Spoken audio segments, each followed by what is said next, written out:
자, 이번에는 서유럽의 형성에 대해서 배워볼 거예요. 서유럽.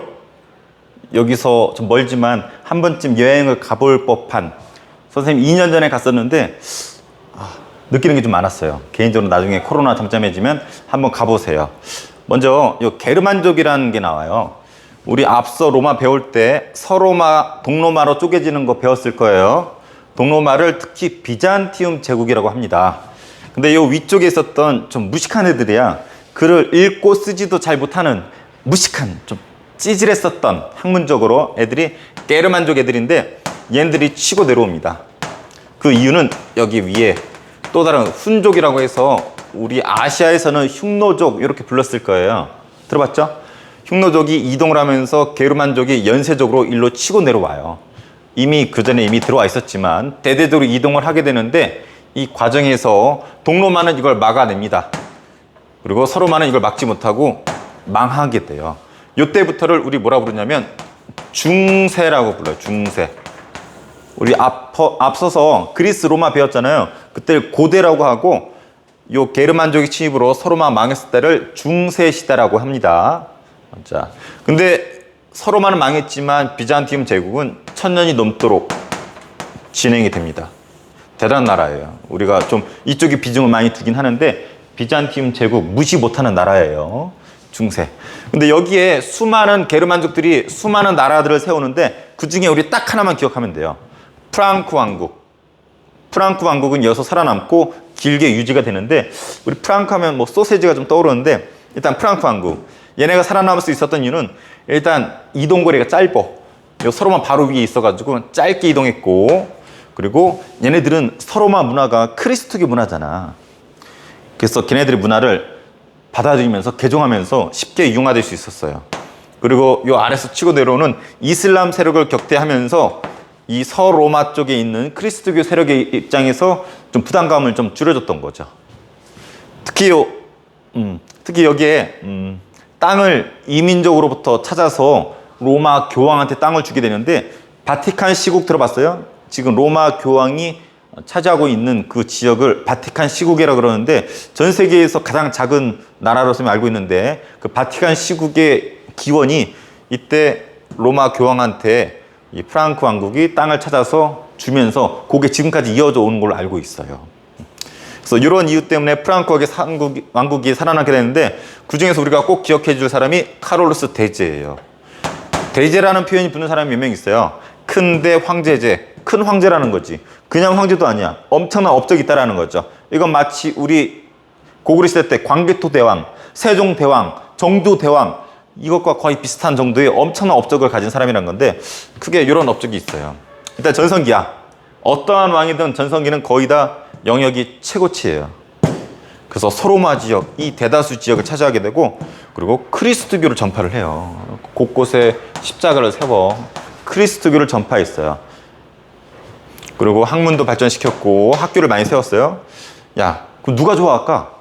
비록 무식한 게르만족이었었지만 교육도 힘썼고, 무엇보다 크리스토교를 확산을 시키니까 이 서로마 로마에 있었던 로마 교황 있죠. 로마 교황이 사랑에 빠질 수밖에 없어요. 노래도 불렀겠지. 너는 내 아들이라, 사랑하는 나의 아들이라 하면서 카롤루스 대제, 로마 교황이 하트 뿅뿅 날릴 수밖에 없겠죠. 그래서 이런 일을 벌여요. 12월 25일 날, 무슨 날이요? 크리스마스잖아. 크리스마스 날 카롤루스 대제를 성당에 불러서 무릎을 꿇히고 딱 왕관을 씌워줍니다. 그것이 서로마 황제의 왕관인데, 관을 씌워줬어. 이건 뭘 의미할까? 비록 게르만족에 의해서 서로마는 망했지만 이 카롤루스 대제를 이 서로마 황제로 인정을 했다라는 거예요. 이쁠 수밖에 없지. 땅 떨궈주죠. 그리고 이슬람 격퇴시켜주죠. 크리스토교 전파시켜주죠. 비록 무식한 게르만족이지만 서로마 황제로 나 같아도 인정할 것 같아.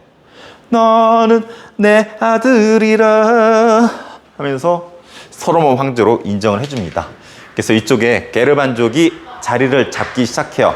그래서 이쪽은 정도의 차이가 있지만 여러 이제 프랑크 왕국 중심이나 여러 나라들이 조금씩 있어요. 그래서 서유럽이라는 표현을 써요. 서유럽. 그래서 중세의 서유럽의 문화의 특징은 기존의 로마 문화에다가 새로의 게르만 문화, 그리고 여기 가장 많은 단어가 크리스트교예요. 크리스트교. 그래서 크리스트교. 그래서 저 서유럽은 어딜 가든지 성당을 볼 수 있습니다. 선생님이 2년 전에 스페인, 포르투갈 이런 데 갔었는데 매 보는 게 성당이야. 자, 성당. 그래서 요 서유럽을 가면 이 정도는 알고 가야 돼요. 그런데 카를로스 대제가 죽고 나서 쪼개져요. 메르센 베르댕 조약, 메르센 조약, 베르댕 조약, 뭐 외울 필요 없어요. 이런 조약에 의해서 프랑크가 세계로 있던 것이 프랑스, 이탈리아, 독일로 쪼개집니다.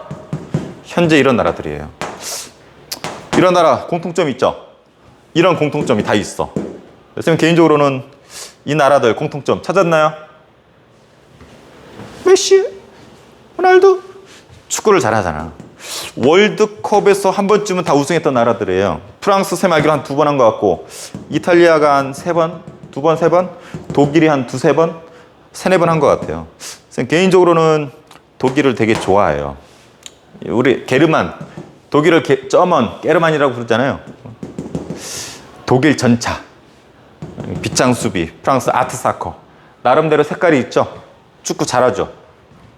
저는 개인적으로 좀 투박하지만 이 독일 스타일을 좋아하고 독일 사람들의 어떤 국민성을 좋아해요. 근면, 성실, 맥주 이런 부분. 그래서 독일은 또 우리나라하고 인연이 있어요. 우리 박정희 대통령 때 독일하고 좀 연이 있었죠. 독일에 가서 돈을 빌려오는데 독일도 바보가 아닌 이상 공짜로 빌려주지 않겠죠. 우리나라에서 간호사랑 광부를 파견을 합니다. 왜냐면 독일에서 그게 좀 어려운 직종이다, 좀 더러운 직종이다 해가지고 안 하려고 그랬거든.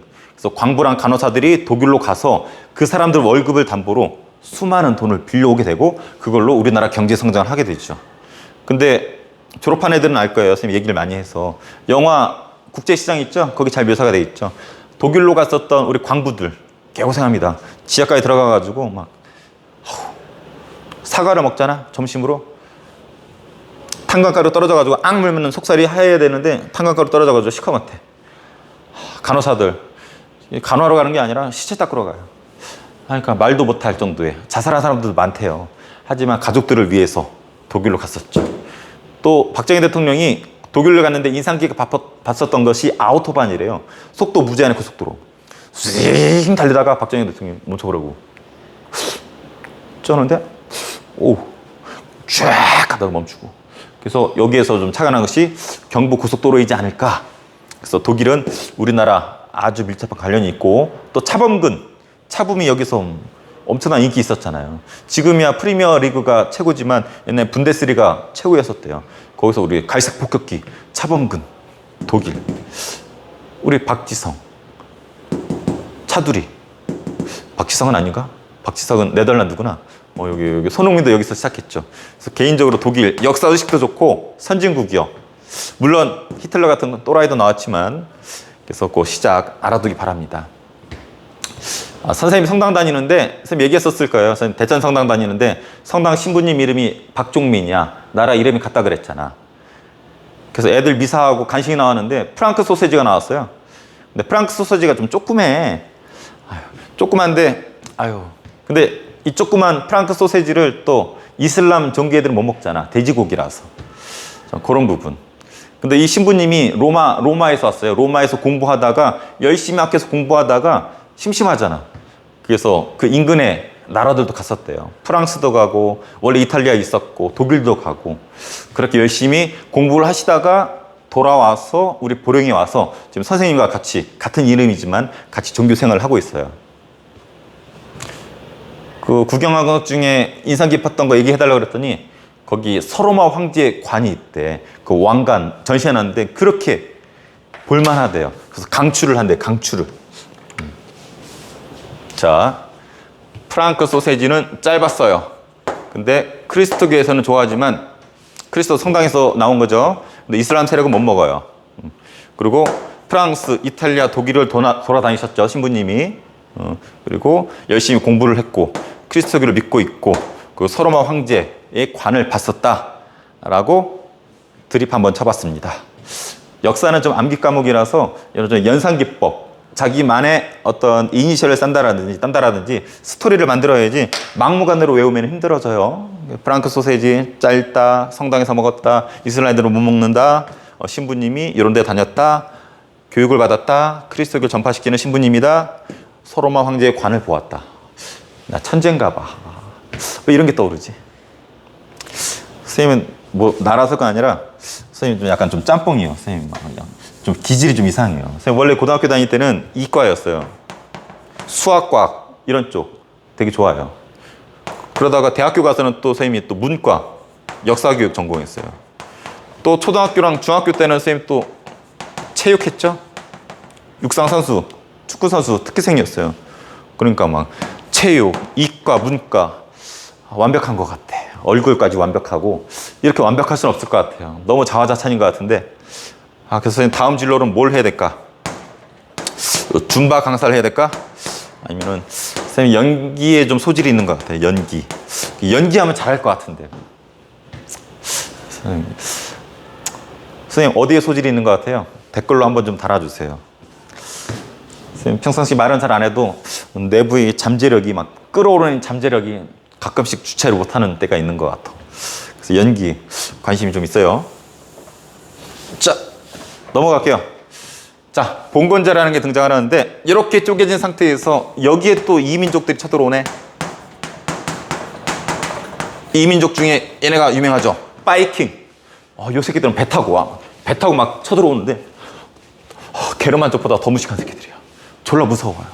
그래서 얘네들을 피해서 다 도망가. 뿔뿔이 흩어지고 심지어는 이 왕이 많은 영토를 혼자 방어할 수 없잖아. 그래서 땅을 띄워줘요. 땅을 띄워줘서 네가 알아서 다스려. 자, 주포면 네가 다스리고 웅천면 네가 다스리고 죽정동 네가 다스리고 땅 떨어줄게. 그래서 땅을 떨궈줘요. 그럼 얘는 대신에 충성을 바칩니다. 근데 문제는 이 땅을 얘가 받으면은 이 왕은 여기에 대해서 간섭할 수가 없어요. 이걸 받은 귀족을 제후라고 하죠. 기사라고도 할 수 있어요. 제후, 기사, 귀족들이 왕이 떨궈진 땅에 대해서 책임지고 자기가 거기를 책임지는 거야. 방어하고. 왕을 간섭할 수 없고 얘는 대신에 충성을 해야 돼. 근데 서로 계약 관계, 계약. 한쪽이 계약을 지키지 않으면 쌩까도 돼요. 쌍무적 계약 관계라고 합니다. 요거는 우리 앞서 배웠던 중국 있죠? 중국에 주나라 있었잖아. 기억나요? 주나라에도 봉건제가 있었어요. 이름이 똑같아. 그래서 중국 주나라의 봉건제하고 중세 서양의 봉건제, 이런 시스템을 봉건제라 그러거든. 이름만 똑같이 차이가 있습니다. 서양의 봉건제는 계약 관계라면은 얘네는 뭐에 의해서 얽힌 관계예요? 혈연에 의해서.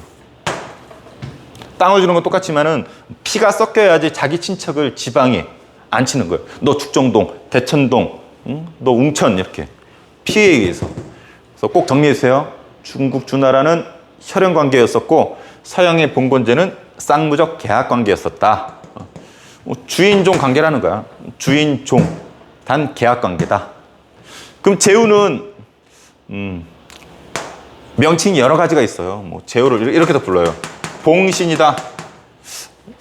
여기다 쓸까요? 헷갈리니까. 자, 여기는 주군이라고 하고 봉신이라고 해요. 발음 잘해야 돼요. 붕신 아니에요. 봉신 아닙니다. 봉신. 이런 거 쓰라고 안 나오니까 이해만 하세요. 뭐 왕과 제후의 관계, 주군, 봉신, 뭐 위아래 관계이기 때문에 주종 관계다. 이렇게 이해하세요. 그럼 봉신은 이 땅을 받았죠. 이 땅이 이렇게 되는 거야. 저 땅을 또 봉토라고도 해요. 봉토. 똑같은 말인데 명칭이 헷갈리지 마. 단순하게 공부하세요. 자, 이 땅을 이렇게 이 제후는 운영을 하는데 이 땅을 장원이라 불러요. 장원. 봉토라고도 할 수도 있겠죠. 이 봉토, 받은 이 봉토가 장원인데 여기에 이 제후는 영주가 돼요. 이 땅의 주인, 성 안에 성주가 되는 거죠. 근데 얘가 주인이고 여기 농사를 누가 지냐면 얘네들이 져요. 갑돌이 갑순이가 아니고 얘네들은 농노라고 불러요. 농노다. 지금 뭐 하고 있는 것 같아요? 농사 지는 거예요. 칼싸움 하는 게 아니고 농사 지는데 하루는 뭐 영주 땅, 하루는 우리 땅, 뭐 이런 식으로 영주 땅도 농사 져야 되고 자기 땅도 가질 수가 있었고 그런 식으로 돌아가면서 농사 짓는 거예요. 여긴 뭐 쉬는 땅. 이때 비료가 좋지 않기 때문에 놀려야 돼, 땅을. 그리고 영주가 제공하는 대장간이나 방앗간 이용할 수 있어요. 돈을 내야 되고 뭐 주말에는 교회 가서 아멘 외쳐야 되고 영주는 보호해줘야 되고 얘네는 세금 바쳐야 되고 노동력 제공해야 되고 이런 관계 이렇게 운영되는 게 장원제고 얘네가 농노예요. 농노는 합성어예요. 농민 플러스 노예. 그래서 농민적인 요소도 있어요. 예를 들면 이 둘이 사랑이 싹 타서 결혼할 수 있어요. 그리고 농사를 져서 자기 재산을 가질 수가 있어요. 반면에 노예적인 요소, 거주 이전, 한마디로 이사를 갈 수 없어요. 이주를 갈 수 없습니다. 그래서 노비 같은 존재예요.